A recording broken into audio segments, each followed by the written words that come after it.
En la vasta y a menudo turbulenta historia de la humanidad, existen conflictos que han cambiado el curso de naciones, batallas épicas que han llenado páginas de libros, y episodios de violencia que han marcado generaciones. Pero también existen historias tan insólitas, tan singulares, que parecen sacadas de la imaginación más desbordante. Hoy exploraremos uno de esos episodios, la guerra que, se dice, duró 335 años sin que se disparara un solo tiro. Prepárate para sumergirte en un relato en el que el tiempo, la diplomacia y la curiosidad histórica se entrelazan de formas sorprendentes.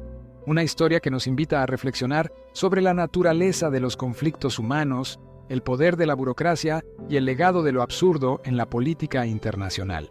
Nuestra historia comienza en el siglo XVII, en un contexto donde Europa era un tablero de ajedrez geopolítico marcado por alianzas cambiantes, luchas de poder y guerras que parecían no tener fin.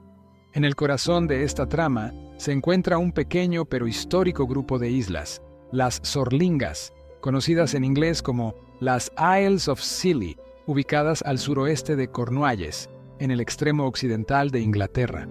Aunque hoy pueden parecer un remanso de paz, en aquel entonces se convertirían, sin quererlo, en protagonistas de una de las guerras más largas y pacíficas de la historia. Para entender cómo comenzó esta insólita guerra, debemos retroceder hasta la Guerra Civil Inglesa, un conflicto que dividió a Inglaterra entre los partidarios del Parlamento y los leales a la monarquía, liderada por el rey Carlos I. Las Islas Sorlingas, por su ubicación estratégica, se convirtieron en refugio de la flota realista, que usaba sus puertos como base para hostigar a la marina parlamentaria y a los barcos mercantes aliados de los parlamentarios.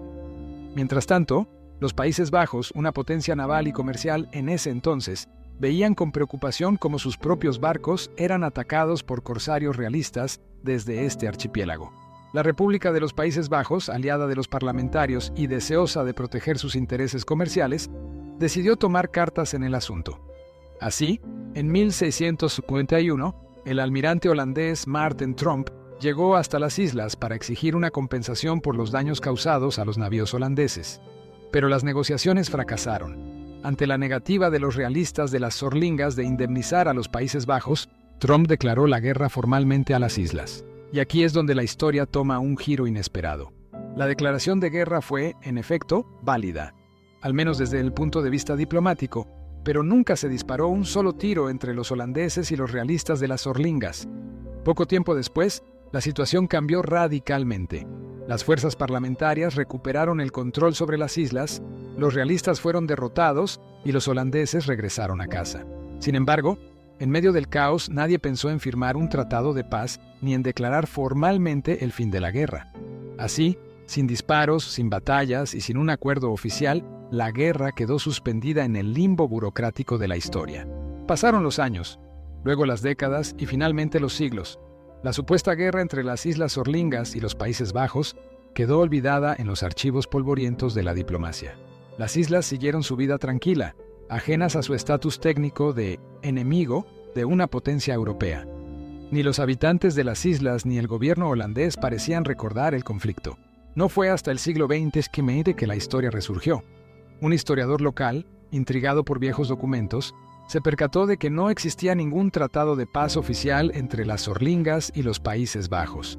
La noticia se extendió, y para 1986, el embajador holandés en el Reino Unido y representantes de las islas decidieron reunirse para poner fin, de manera simbólica, a una guerra que jamás conoció la violencia.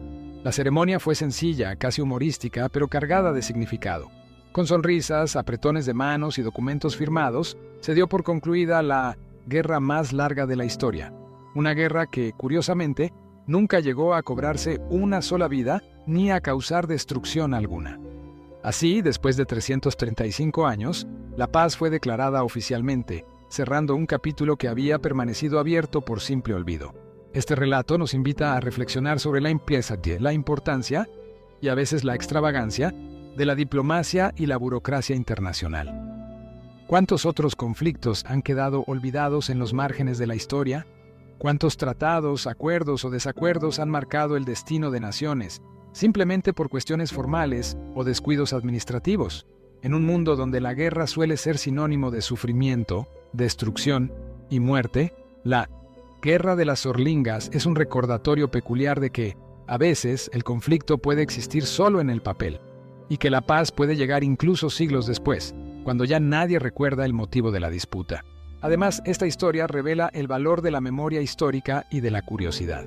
De no ser por el interés de un historiador local, este episodio hubiera seguido sepultado en el olvido, sin que nadie reparara en su peculiaridad.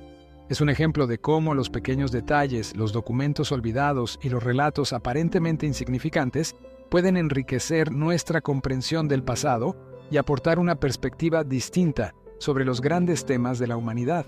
También nos recuerda que la historia está llena de ironía y paradoja. Una guerra que dura más de 3 siglos y que nunca llega a convertirse en un enfrentamiento real desafía nuestra visión tradicional de los conflictos. Nos muestra que, detrás de los grandes titulares y de las páginas de los libros, existen historias menores, anécdotas y curiosidades que humanizan y colorean el relato de nuestro pasado común. Así, la Guerra de las Islas Sorlingas y los Países Bajos se convierte en una lección de humildad para quienes estudian la historia. Nos enseña que, a veces, los conflictos más largos y enrevesados pueden resolverse con un simple apretón de manos, aunque 3 siglos después de haber comenzado. Y ahora, si te ha gustado esta fascinante historia y quieres seguir descubriendo episodios curiosos, olvidados o sorprendentes del pasado, te invito a apoyar este canal. Dale like al video, comenta tu parte favorita o alguna otra guerra insólita que conozcas. Y no olvides suscribirte para no perderte ninguna de las próximas entregas de las Crónicas de Tito. Juntos seguiremos explorando los rincones más insólitos de la historia, porque siempre hay un relato esperando ser contado. Hasta la próxima aventura.